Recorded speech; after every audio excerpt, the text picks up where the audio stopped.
ஆண்டவர் உங்களோடு இருப்பாராக.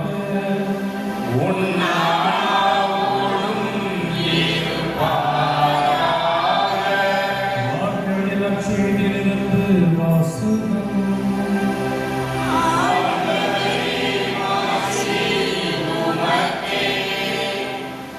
அதிகாரம் 10 இறை சொற்றொடர் 1-12 வரை. அக்காலத்தில் இயேசு புறப்பட்டு யூதேய பகுதிகளுக்கும் யோர்தான் அக்கரை பகுதிக்கும் வந்தார். மீண்டும் மக்கள் அவரிடம் வந்து கூடினர். அவரும் வழக்கம் போல் மீண்டும் அவர்களுக்கு கற்பித்தார். பரிசேயர் அவரை அணுகி, கணவன் தன் மனைவி விலக்கி விடுவது முறையா என்று கேட்டு அவரை சோதித்தனர். அவர் அவர்களிடம் மறுமொழியாக, மோசே உங்களுக்கு இட்ட கட்டளை என்ன என்று கேட்டார். அவர்கள், மோசே மனவிலக்கு சான்றிதழ் எழுதி அவரை விலக்கி விடலாம் என்று அனுமதி அளித்துள்ளார் என்று கூறினார்கள். அதற்கு இயேசு அவர்களிடம், உங்கள் கடின உள்ளத்தின் பொருட்டே அவர் இக்கட்டளையை எழுதி வைத்தார். படைப்பின் தொடக்கத்திலேயே கடவுள் ஆணும் பெண்ணுமாக அவர்களை படைத்தார். இதனால் கணவன் தன் தாய் தந்தையை விட்டுவிட்டு தன் மனைவியுடன் ஒன்றித்திருப்பார். இருவரும் ஒரே உடலாய் இருப்பர். இனி அவர்கள் இருவர் அல்ல, ஒரே உடல். எனவே கடவுள் இணைத்ததை மனிதர் பிரிக்காதிருக்கட்டும் என்றார். பின்னர் வீட்டில் இதை பற்றி மீண்டும் சீடர் அவரை கேட்டனர். இயேசு அவர்களை நோக்கி, தன் மனைவியை விலக்கிவிட்டு வேறு ஒரு பெண்ணை மணப்பவன் எவனும் அவருக்கு எதிராக விபச்சாரம் செய்கிறான். தன் கணவரை விலக்கிவிட்டு வேறொருவரை மணக்கும் எவளும் விபச்சாரம் செய்கிறாள் என்றார்.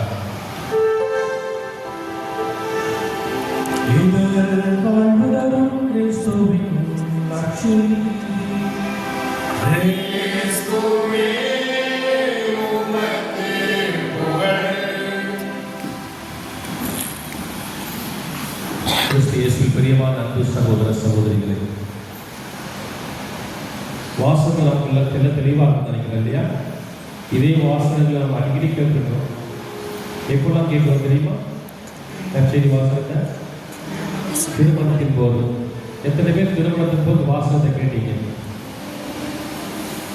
இந்த வாசகம் கட்டாயம் வாசிச்சிருப்பாங்க.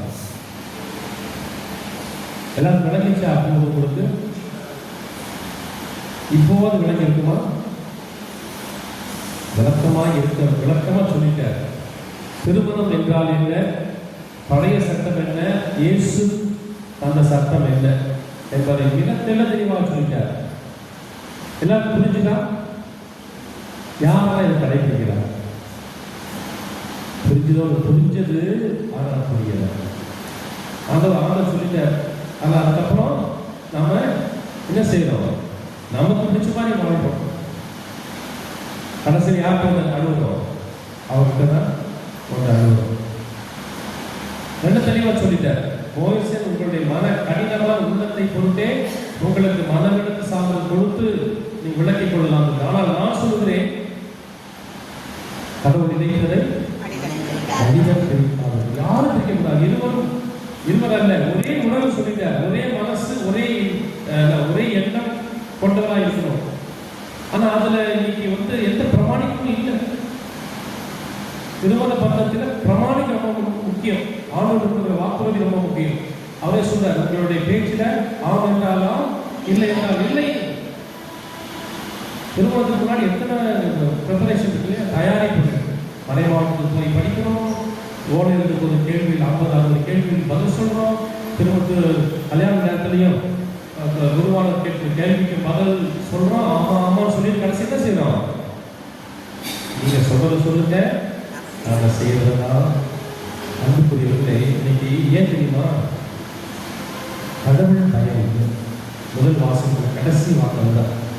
கடவுள் மீது பயம் இல்லாத அது திருமண வாழ்க்கையாக இருக்கட்டும், துறவிகளாக இருக்கட்டும், எல்லாருக்கும் ஒரே மாதிரி தான். பிரமாணிக்கும் போது எல்லாருக்கும் பொதுவானது. ஆம் என்றால் ஆமா இருக்கும், வேற சிந்தனை இருக்கக்கூடாது.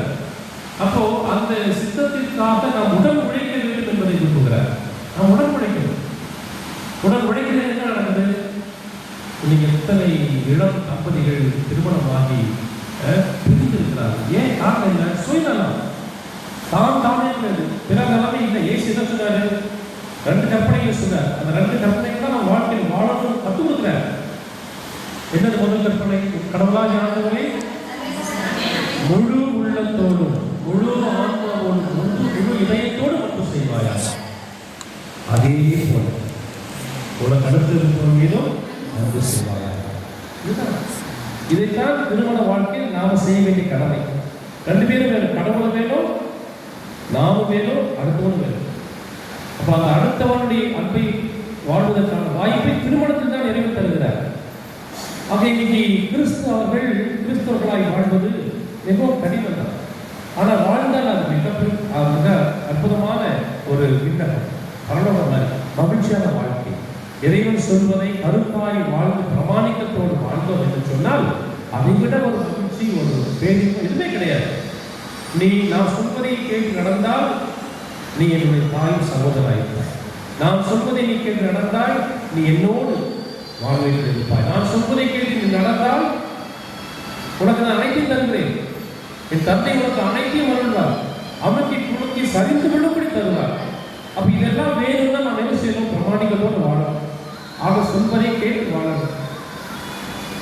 இன்னைக்கு ரொம்ப முக்கியம் இல்லை, மற்ற சமயத்தினரை விட நம்ம மோசமா வாழ்வோம். அவர்கள் கூட இன்னைக்கு பயபக்தியோடு வாழ்றாங்க. ஒருவன் ஒருத்திக்கு ஒருத்தன் தான் சொல்லி. ஆனால் நம்ம கிறிஸ்தவர்களுக்கு நிறைய சுதந்திரம் இருக்கிறது.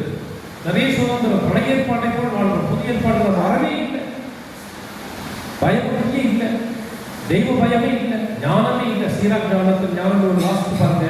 முதல் அதிகாரத்து கடைசி வரைக்கும் நமக்கு எப்படி ஞானத்தோடு வாழணும் கற்று தருது.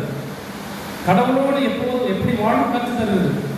தெய்வ பயம் தான் ஞானத்தின் தொடக்கத்துக்கு கற்று தருது. ஆண்டவரை அவர் சிக்கனை பிடித்துக் கொள்வதற்கு வழியெல்லாம் சீராக் ஞானத்தை சொல்லித் தருது. அது நம்ம என்ன செய்யணும்? இதை தவிர எல்லாத்தையும் படிக்கிறோம்.